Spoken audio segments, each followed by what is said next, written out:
15 is the start of the fantasy playoffs in a lot of leagues. I know some of you might start week 14. Um, but for this first week for many leagues of the fantasy playoffs, there are a lot of must-start quarterbacks facing really tough pass defenses. And if you add to that the number of great quarterbacks who are struggling, it's a really tough situation, I think, for a lot of managers. And it raises the question, do you start someone like Aaron Rodgers if DK Metcalf's okay? Do you take a chance on Bryce Young or Tyler Shuck?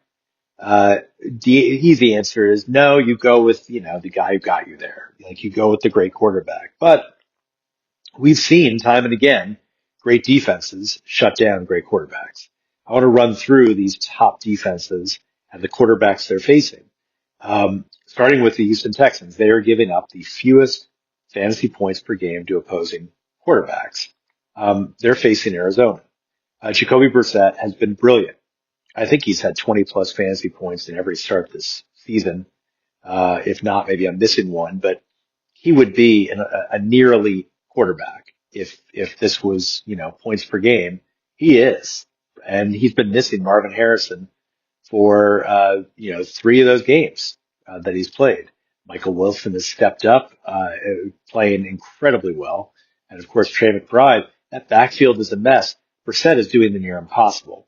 Now he has to do the near impossible again and face Houston. I actually have Houston's defense. I've been eyeing this week if I could get to the playoffs, and I'm in the playoffs starting Houston. I don't care that Brissett is crushing it. Houston's defense is giving up, like I said, the fewest fantasy points per game. 11.2 is the average they're giving up per game. That's no joke. So suddenly Brissett looks like someone that you wouldn't want to start. And that's going to be tough for some folks who have expected for the last several weeks that Brissett is a must-start quarterback. The next best defense in terms of fewest fantasy points per game to opposing quarterbacks is the Chargers. The Chargers are on the road facing the Chiefs. Patrick Mahomes has been vulnerable this season against tough defenses. His offensive line dealing with injuries. Basically, Rashee Rice is the one reliable receiver that he's had. Last week, Rice took a step back, but I think it's irrelevant. By and large, Rice is the guy. Travis Kelce is showing his age. There is this lack of secondary options that Patrick Mahomes seems to have, and the Chargers are incredibly tough. The Chargers are 9-4. The Chiefs have their backs against the wall. Do you trust Patrick Mahomes to get you 20 plus points? This is the fantasy playoffs. Of course you start him, except, and that except is the problem. The except is you might have a guy with 15 plus point strong probability, and suddenly that looks a lot more favorable than risking starting Patrick Mahomes. The next best pass defense is the Minnesota Vikings, giving up the third fewest opposing QB points per game. And they're on the road facing the Cowboys. Of course, Dak Prescott is a must start, right? Well, we assume. We assume he's a must start, and yet they're facing the Vikings. This is a really unfortunate situation. If the Cowboys were facing a quote unquote random, pass defense, a middling pass defense, like, the Falcons or something like that, which are giving up roughly the 16th most fantasy points per game to opposing quarterbacks, of course you would start Dak Prescott. Facing the third best, it's a little bit trickier. You have to at least think about it. Do you trust that Dak Prescott's going to get you what I always say is 20 plus points? I want a quarterback to give me 20 plus, especially in the fantasy playoffs.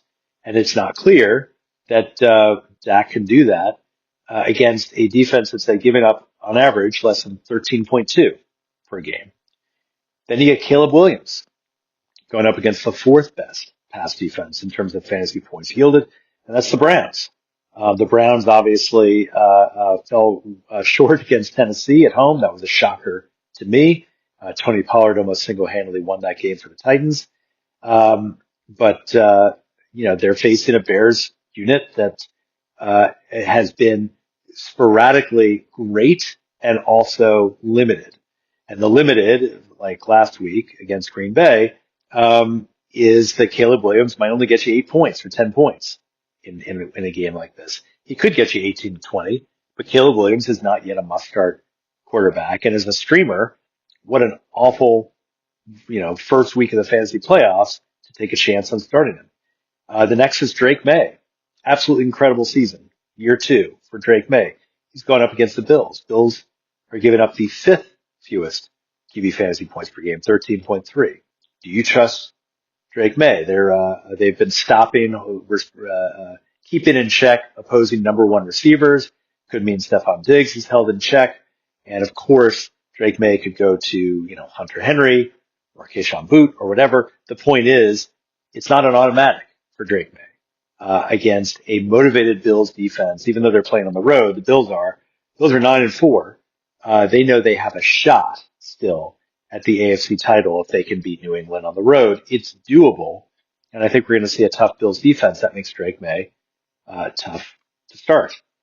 The sixth best pass defense is the Broncos. Who are they facing? Jordan Love and the Packers. I don't know how you start Jordan Love with confidence going up against the 11-2 Broncos. That could be the opposite of a shootout. It could be, a 9-3 final score. Of course, as I say that, it could be 30-28, for all I know. But those are two great defenses lining up against each other and two offenses that have certain deficiencies that prevent them from being elite. And so you could see a situation where Jordan Love is simply not startable at all. The next best pass defense, the seventh best, is the Packers. So there you go, Bo Nix. The eighth best are the Panthers. Tyler Shuck is coming off his best game of his career, presumably, seemingly. The Panthers have a legit shot at making the postseason. An incredible turnaround for this team. And the Saints have their work cut out for them. I mean, they were able to do it on the road against Tampa Bay, a lesser pass defense. Carolina's given up only 14.2 fantasy points per game. And then you have, and I don't know that anyone's going to start Phillip Rivers if he starts for the Colts, but he's facing the next best in terms of Seattle. And then finally, you've got the Lions facing the Rams. The Rams are in the next best pass defense. Do you start Jared Goff on the road against the Rams? I would think twice about that. I have Jahmyr Gibbs and David Montgomery. I'm benching Montgomery. I'm starting Gibbs because I have to, but I'm not happy about it. This is a really, really, really tough situation. The softest defenses, the ones that are giving up the most QB fantasy points per game, number one on the list, the Cowboys are giving up the most. They're facing the Vikings. Like I said, do you trust JJ McCarthy on the road? I mean, it's almost an inverted way of looking at this. If you're wondering whether to start a great quarterback against a tough defense, I would wonder just as much whether to start a subpar or even bottom tier quarterback against a very soft defense. The Giants are up next against Washington. The Giants have the second, giving up the second most points. It would be tempting to start Washington's QB, whether it's Jaden Daniels when I'm recording this or Marcus Mariota. The Bengals are the third softest defense. They're facing the Ravens. I have Lamar Jackson. I'm right now planning to start Jackson Dart over Lamar Jackson. Even though on paper, when I, drafted Lamar Jackson, I looked ahead at the fantasy playoffs and I thought, that's going to be great for the first round if they can face the Bengals. But now I'm not so sure. Next worst, pass defense is Washington. There you go with Jackson Dart. That's part of the reason why I feel confident, with Dart. And then, finally Tampa Bay. And you've got Kirk Cousins going up against the fifth worst pass defense in the Bucs in terms of points, fantasy points yielded per game. I don't know anyone who would want to start Kirk Cousins in that one, even though it's such a soft matchup. So it's a really interesting time, I think, for week 15 in terms of the first round of the playoffs, where you have this combination of great quarterbacks going up against tough pass defenses and pretty, bottom tier quarterbacks going up against soft defenses. We're going to know in the next few days how this all fleshes out. But the point is, you have to ask yourself, what is the better probability for you? Would you rather ride or die with your elite quarterback, even though they're going up against a defense that might hold them to 12, 13 points realistically, or maybe 16 to 17 at the most? Or do you go soft defense, subpar quarterback, and you look at J.J. McCarthy last week or Tyler Shuck and you say, well, they can get 20 points. Maybe they can do it again. Um, and this is one of those cases where it's easy to regret whatever decision you make if it's the wrong decision. But as long as you make it with the certainty that if you had a chance to do it again, you would make the same decision, then I say go all in and trust that you know what you're doing. I'm BJ Riddell, Fantasy Football for Winners. Follow me on the blog. Email me anytime. We'll see you tomorrow.